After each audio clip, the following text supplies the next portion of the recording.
All right. Hey guys, how's it going? It's Joy. I'm back again with another video. I hope that you guys are doing well and I hope that you guys are staying safe. So you guys, today I basically just wanted to follow up, from the video that I was doing yesterday. So apparently like when I was doing the video, YouTube cut my video short for some strange reason, and I noticed that that was done on a previous video, and I didn't really pay attention to it until today because I remember last night when I was trying to click on the live and I was like, why is it shortened? And I was like, okay, so that was actually a pretty important topic, and I don't know, sometimes YouTube acts a little funny, but I just wanted to make sure that you guys can hear the message and just make sure that you guys are able to get the most out of that message, especially if you are dealing with mistreatment and trauma after dealing with a narcissist, or just in generally speaking, right? So and it's funny because I literally still have the information pulled up from yesterday on my screen. So anyway, you guys, if this is you guys' first time watching, again, I am a narcissist abuse coach. I personally have dealt with 3 narcs that has helped me along the way on this journey to basically help former victims and also overcome narcissistic abuse. So my aunt that I lived with for 5 years was a narcissist. The male narc that I had met while living with my aunt. And then also there was a borderline that I had worked with back in 2016 that I had met and kind of led me on this journey. So um, a little bit about that, but basically, and just my experience, dealing with people that had NPD, BPD, sorry about the noise in the background. There's a person that is on one of those bikes, how people be with that. But let's talk about overcoming trauma and mistreatment when it comes to dealing with a narcissist, or just generally speaking, because sometimes you could be in a situation where maybe you have overcome the trauma, or maybe you have overcome the mistreatment, but maybe it could be a thing where the mistreatment keeps happening over and over and over and over and over again. So that is something to keep in mind, right? So, and I don't know, I guess there's people on YouTube, they only want people to hear certain stuff, because I think I was saying some things that was pretty important. I'm just like, okay, I guess YouTube doesn't want people to hear that or see that. So anyway, we just try to keep it cool. So but yeah, so mistreatment, let's talk a little bit about mistreatment. So if you Google mistreatment, it just says the act of mistreating, or fact of being mistreated, ill treatment. It says, what does it mean to be mistreated? It says, if someone mistreats a person or animal, they treat them badly, especially by making them suffer physically. She had been mistreated by men in the past, so as to abuse, injure, harm, molest, and stuff like that. Also, mistreatment can be defined as cruel or thoughtless behavior towards a person, animal, or object, or it could be a human being, and it can be verbal, emotional, or physical. So let's talk a little bit about some examples of mistreatment. So you have discrimination, you have bullying, you have sexual abuse, you have emotional abuse, you have gaslighting, you have physical abuse, you have cyberbullying, mistreatment of a child, mistreatment of a patient. So, you do have all those types of mistreatment. And what's funny is the fact that a lot of these types of mistreatment is actually something that a narcissist would do to you, or it could be a toxic person as well.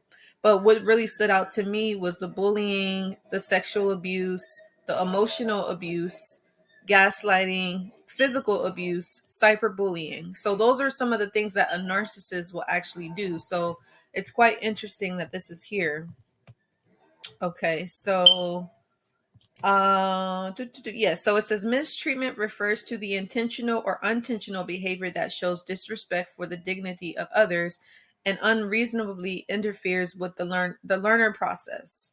So that is by American Association of Medical Colleges 2021. So yeah. So yeah, it says if you don't feed your cat for 3 days and refuse to clean the litter box, that's mistreating an animal. It says if you are definitely mistreating it. People mistreat each other in all sorts of ways, from the emotional by belittling, ignoring, or mocking them, to the physical by hitting or otherwise physically harming them. So that's, different ways you can mistreat a person. So so you may want to know, okay, well, Joy, I did get mistreated by the narcissist, or I got mistreated by another person, or, 'cause like I said, there's different forms of mistreatment. Some people can mistreat you because of the way you look, your race. Some people can mistreat you based off of your class, and stuff like that, where you come from, your sexual orientation, different things like that. So it just says, people can seek justice, and relinquish the matter to a higher power, tolerate the injustice, forbear, or accept and move on with their lives. They can also lower their emotional arousal through practice and mindfulness, but for those who choose to pursue it, forgiveness is very beneficial.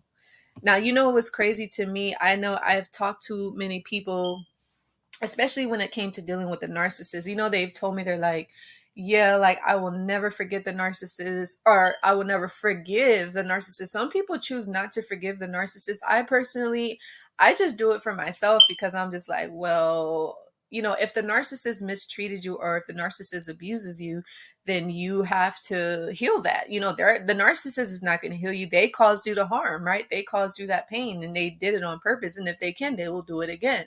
So at this point, you really got to take care of yourself, and you have to do the things that's going to help you to feel better, right? That's going to help you recover and be able to keep going forward in your life. You get me? So those are some things to just be aware of, in that regards. But yeah, and so, you do have that. Let's look here. Yeah, coping with mistreatment and trauma by the narcissist. Well, let's talk a little bit more though about that mistreatment though. I guess, like I said, I don't know, YouTube probably didn't like us talking about that, y'all. I don't know. Hopefully this video will be good. Yeah, so mistreated is again, just if you're abused, destitute, distressed, enslaved, exploited, helpless, persecuted. So yeah, it's a lot.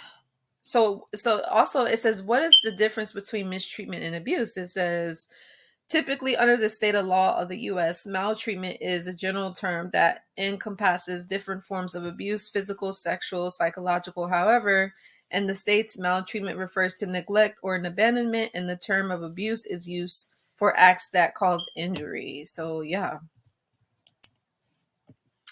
Yeah, it says examples include inflicting physical harm or injury that would prevent the person from attending work, harassing partner at their workplace, controlling financial assets and effectively putting partner on an allowance, damaging a partner's credit score, or, their credit and things like that. So, you definitely have those different forms of being mistreated.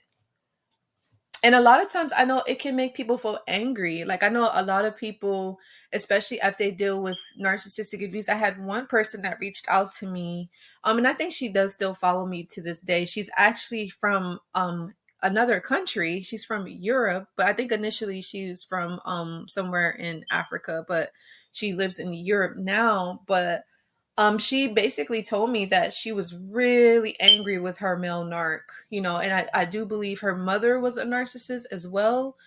And so that definitely played a part in, her having a relationship with the male narc and having children with this individual. But it was interesting though. Like, I did notice she was angry, and it makes sense to be angry after being abused, because yeah, you could probably feel victimized, you could feel helpless, you could feel hopeless, you can feel like worthless, you may feel like you even deserve to be mistreated, or you feel like there's nothing better than being mistreated. You get what I'm saying? Like, you come to accept, like, hey, this is my life, this is what I deserve.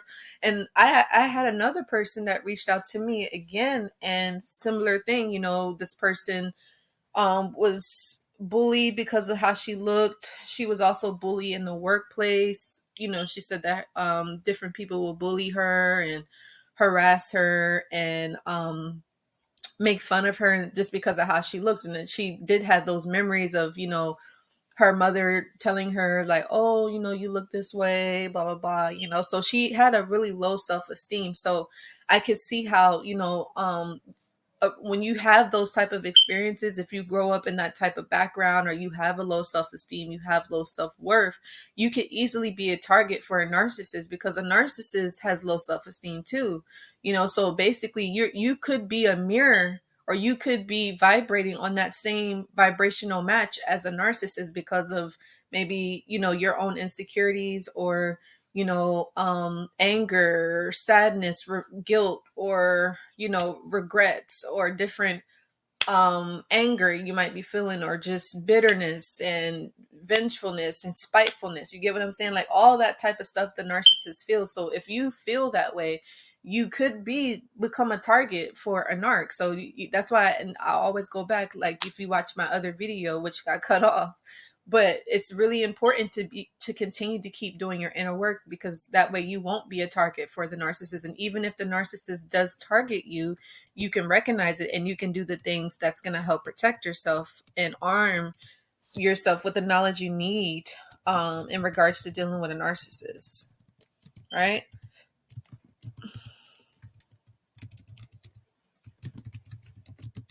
Yeah, that's a good topic though. And so, but yeah, you guys, and so let's look here. So again, mistreatment. Now you do have prejudice and bias, so unfortunately people are still treated unequally, such as being refused a job, apartment, simply because of over bias towards them based on race and related grounds. So, you do have that. What are some of the reactions of victims that could be been mistreated by a narcissist, or just a general person? So it says reactive abuse can leave you feeling guilty, ashamed, confused, scared, and angry. Yeah, as I said, the person that reached out to me, she was definitely angry, and I think she was still angry. And I had to kind of talk her through things, because I know that she did say that she had did some things that she kind of regrets, and I was just trying to help her to see, like, hey, if you're angry, I understand. Now you do need to deal with this anger, but you have to deal with it in a way where you're not going to get yourself in trouble. You get what I'm saying? Because at the end of the day, it's your anger. You can talk to me, which I don't mind, but obviously I'm not the narcissist, and you don't want to take your anger out on the person that's trying to help you, obviously. And you can't really take your anger out on the person that harmed you, because they're not there anymore, right? And then it just be a back and forth thing. So you have to find healthy outlets on, handling different emotions that could be coming up, which is why it's important, especially the course I've told you guys about. Please feel free to reach out to me regarding that, is building that emotional resilience. Because if you're dealing with anger, you're going to have to address that and be able to manage and cope and deal with the highs and the lows of anger, because anger is normal. Like, if you've been mistreated, it's normal to feel angry. It's normal to feel scared, or it's normal to feel sad and confused and frustrated. All of that, that's totally normal. But remember, you have to regulate that and deal with that accordingly, right? So yeah, it says you may feel trapped and may not know what to do. It can be helpful to protect yourself by paying attention to the abuser's actions, resisting provocation, and reacting mindfully. Leaving an abusive situation is not easy. And yeah, and that's the other thing is, because the narcissist will try to provoke you as well. They'll definitely try to provoke you to react, provoke you to have an outburst, or provoke you to get angry, or provoke you to get out of character and stuff like that. And you have to be able to learn how to regulate that kind of stuff, because some people are not mature enough. Like, some people may not understand, like, hey, having emotional control it's really important, because I'm not gonna lie to you guys. It took me a while to learn that, and I think I feel like I've mastered it, which is good. Like, I feel like it's been a lot of years and different experiences that I had to go through. But long and behold, I'm glad that I've been able to master my emotions. And it takes a lot of strength. I will tell you that it takes a lot of strength, and it takes a lot of determination and willpower. And it's not easy. It's not easy, because we're humans want to be right. Humans want to be like, oh, that person did me wrong, or that person did this, that person did that. But at the end of the day, you sometimes, I was watching this video. The dude is the guy on there. He's a spiritual guru. He's a manifestation teacher, and he talks about sometimes you have to remember it's not about being right, but it's about feeling good. And he says sometimes it's about choosing to feel good instead of choosing to be right, because people that are always trying to be right are miserable versus the people that's trying to feel good, they're free. You get what I'm saying? So you have to choose, like, do you want to be right? Because I mean, you have that right to want to be right. You get what I'm saying? But you also have the right to choose to feel good. And sometimes in order to feel good about a situation, even though maybe the person did try to harm you, or maybe they tried to hurt you or injure you or get you caught up or even set you up, then, it's not easy to try to feel good about that or to make sense of that, right? So that's why, again, you have to do your inner healing. You have to always be working on yourself, always be improving yourself, because when instances like that happen, it doesn't affect you. You're just like, oh, okay, I already know what's up. You get what I'm saying? So yeah. So hopefully that made sense, you guys. More on mistreatment, and then we're going to go over to trauma, and then we'll wrap up here. But I hope that's making sense. And again, reacting mindfully, and don't be afraid to leave an abusive situation, right? I know a lot of people feel stuck. Oh, and that's what I was going to say. So the other person that reached out to me was dealing with the male narc. And I had talked to this person for quite some time. We definitely had a lot of sessions. I think we talked to each other for like a year or two, I think. I think it was, yeah, like a year or in a couple months or something like that.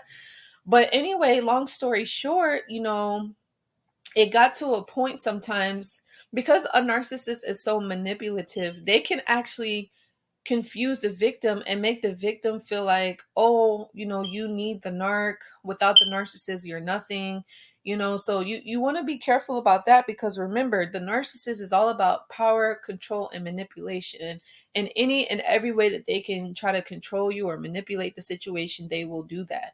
So, you just want to be careful about that. But this individual basically says that she felt stuck to the narc and felt like she could not leave because she was dependent on this narc financially, and she just, I guess she was comfortable there, and just felt like she couldn't do it by herself. Sometimes a narcissist will try to wear you down with the abuse, because abuse, it takes a toll on an individual. Like, you get what I'm saying? Like, abuse is a lot. It's draining, it's tiring, it's frustrating, it's confusing. It can scare people, it can make people angry and sad. And you see what I'm saying? So that's why it's really important. You have to be able to distance yourself with these individuals, go no contact. And, or if you feel like you can't do that, you're in a situation where you have to be around them, you have to kind of detach, you have to disassociate yourself from the situation, and just, you have to learn how to gray rock, right? I made some videos on that. It's just like, it doesn't bother you. Like, it's okay. Like, cool. Like, if you want to act like that, that's on you. Like, that's your life. Like, you get what I'm saying? So, you have to be careful about that, you guys. So let's look. Yeah, also examples of such behaviors as far as mistreatment is, like I said, disregard for the safety of others, insults or verbal attacks. Sometimes people can also spiritually attack you too, especially if they get into that type of divination. Let's look. We mentioned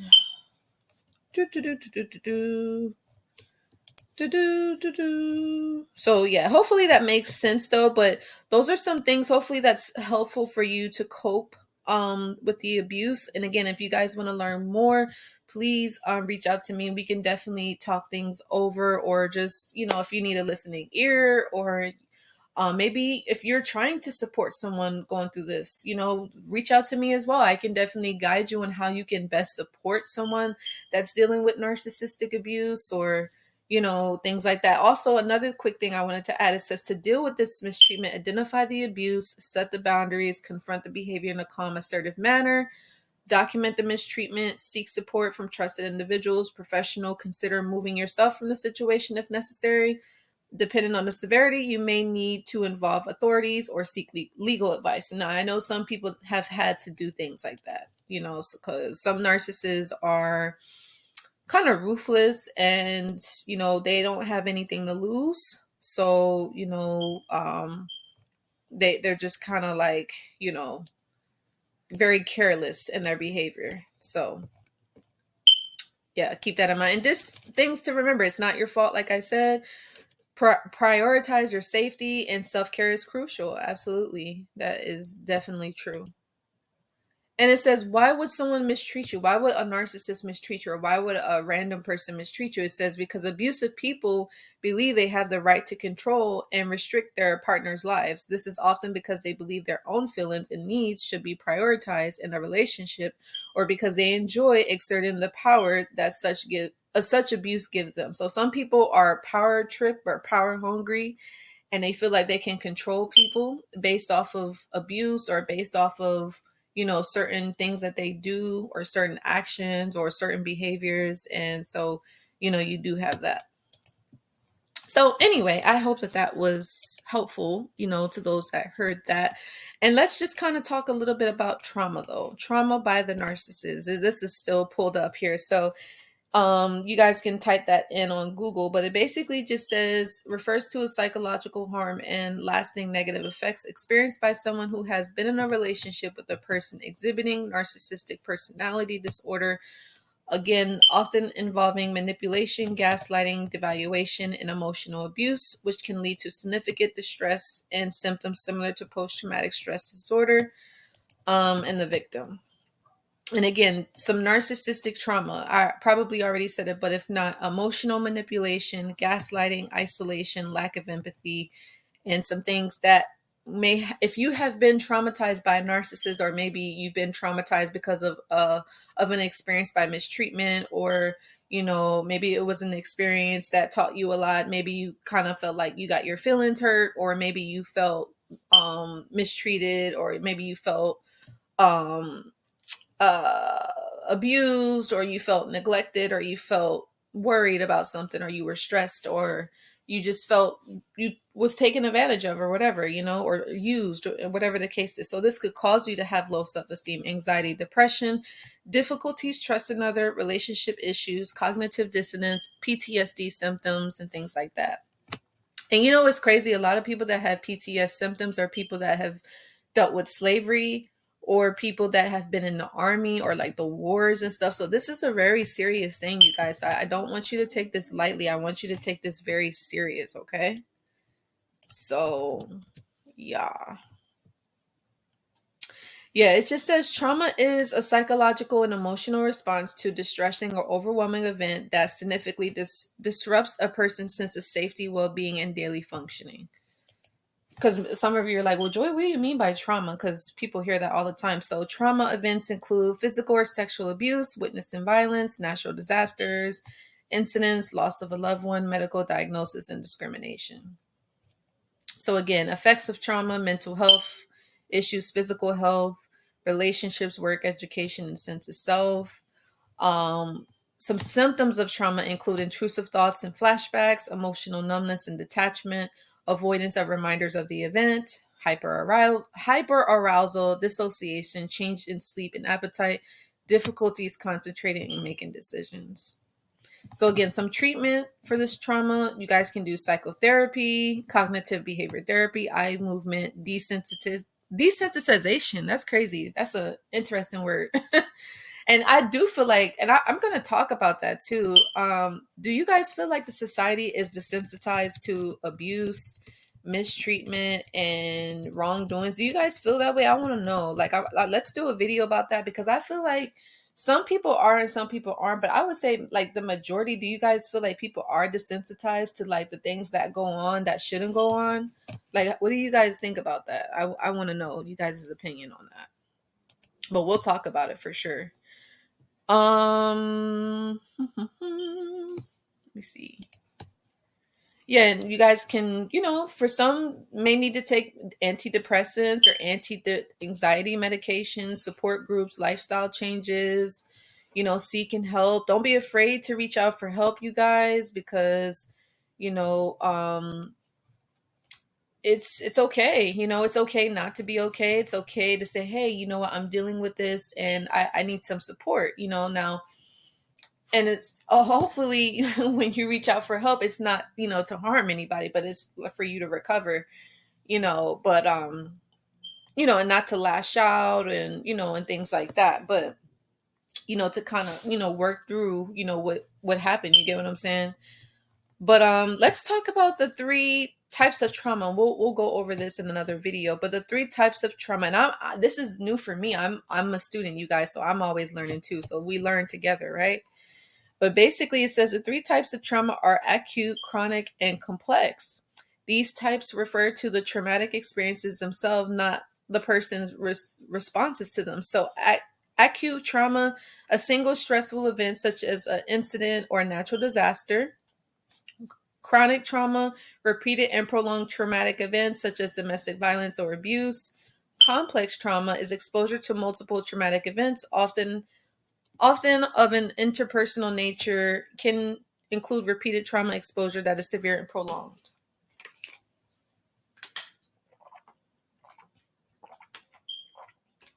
Very interesting, you guys.